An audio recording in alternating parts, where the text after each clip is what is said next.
Hi everyone, I hope you are preparing for a great spring break.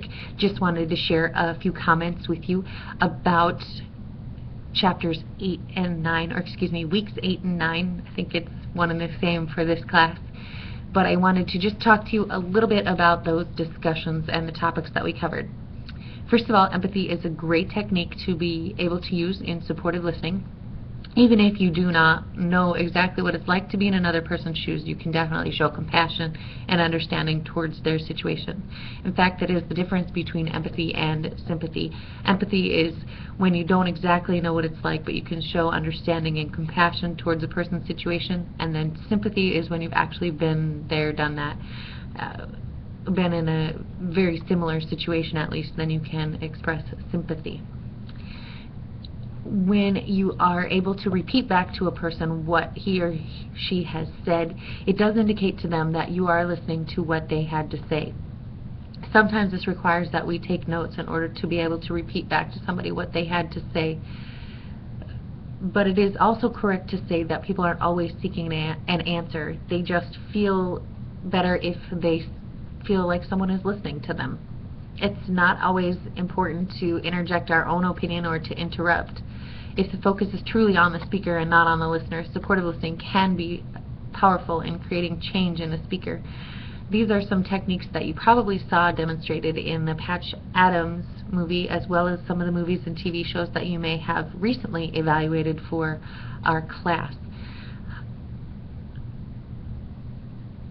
And and if you remember towards the beginning of the semester, motivational interviewing is a technique that you can use where if you are a supportive listener, then you can help to create change in the speaker by repeating back to them the things that they have said that make sense and will likely help out their situation. I think you made some great points on social support. It is good to have people who can support you in order to minimize your stress and increase your health. You can also be supportive to others so that they can get the care that they need or to improve their overall health just by having someone who is empathetic listen to them. Social support is probably not going to cure clinical depression, but it will certainly help to ease some of the pain, tension, and stress, which will help to decrease the depression. People seem to do better if they are supported and or if they know someone else understands their situation, which is what social support is all about.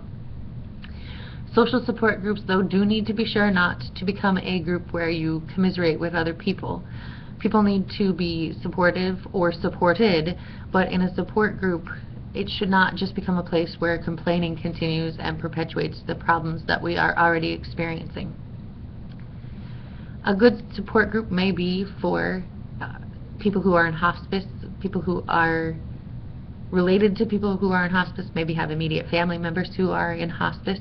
So that's why we also talked a little bit about a good death. And a good death, if there is such a thing, could include someone dying who has lived a long life, or someone who has made peace with the way that they have lived their life and they are ready to die, someone who is experiencing as little pain as possible or is experiencing significantly large amounts of pain, then death may be a good thing for them.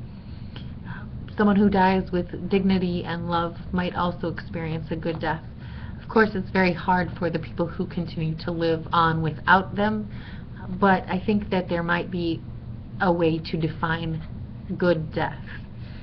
When thinking about death in a healthcare setting, we think about DNRs, which is the Do Not Resuscitate order, in case people don't want to be resuscitated in that situation that we talked about. That's not necessarily resuscitation, but the placing of the breathing tube so that the man could continue living even if it was against his wishes. That was a difficult situation for the doctor to handle, and I know that you've discussed that as well. Other things to think about when you're thinking about death in a healthcare setting are living wills. Do people have a living will that they have written out? Also good to have our a healthcare power of attorney. I was just explaining a healthcare power of attorney to my dad the other day, and he said that he hadn't signed one, and I asked him if he wanted his mother making decisions for his healthcare, and he said "You mean she can make decisions for my health care?" And I said, "Absolutely. She can." His mother can argue with his wife, can argue with me or my siblings as to what to do when it comes to my dad's health care if he does not have anyone given the health care power of attorney. So that's definitely someone or something you need to look into if at any time if you have someone you want to be in charge of your care. Other things that have to do with death in a healthcare setting are euthanasia and hospice. Hospice is palliative care, and it's usually making people comfortable enough in their last few days, weeks. I've heard of people spending years in hospice, but it's not very common. The ideas behind over-support are not to smother someone and not to allow them to accomplish things that give them purpose in life. It is not necessarily, it's not necessary to relive a tragedy or illness over and over again so that those who provide support feel that they have done their jobs.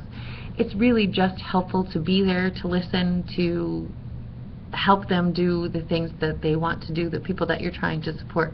So definitely be careful of over-support, and maybe help to educate your colleagues about over-supporting as well. Sometimes providing too much information, empathizing too much, and helping too much can be detrimental. Just like many things in life, though, we have become accustomed to immediacy.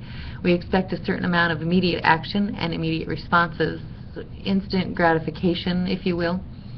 And this is what patients frequently get with electronic health.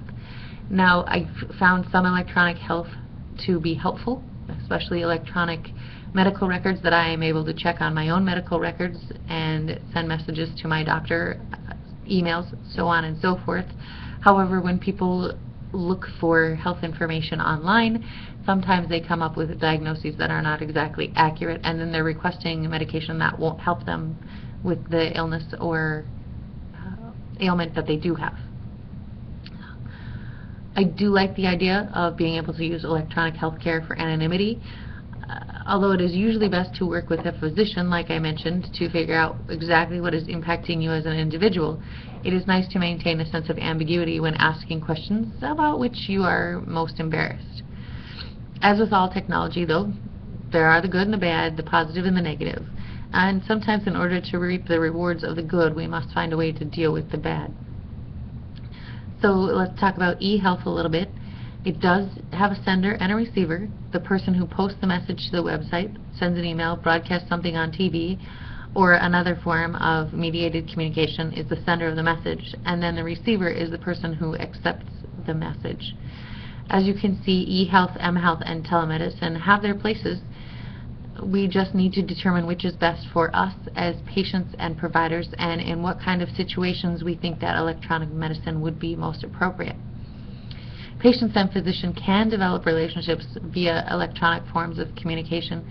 The relationships might be just a little bit different than those that are created in face-to-face communication.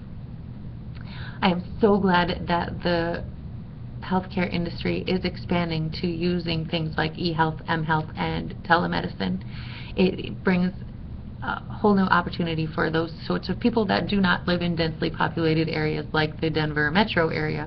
People who live out in the middle of nowhere Colorado, nowhere Wyoming, even nowhere Minnesota have trouble accessing excellent health care. So if we can use eHealth, mHealth, or telemedicine to help those people access health care, I think more power to us. We just need to figure out how to make it work for us as providers and for us as patients. I hope you have learned something in our quick few minutes here together. If you have any questions, certainly give me a call or send me an email. And I hope you have a great spring break.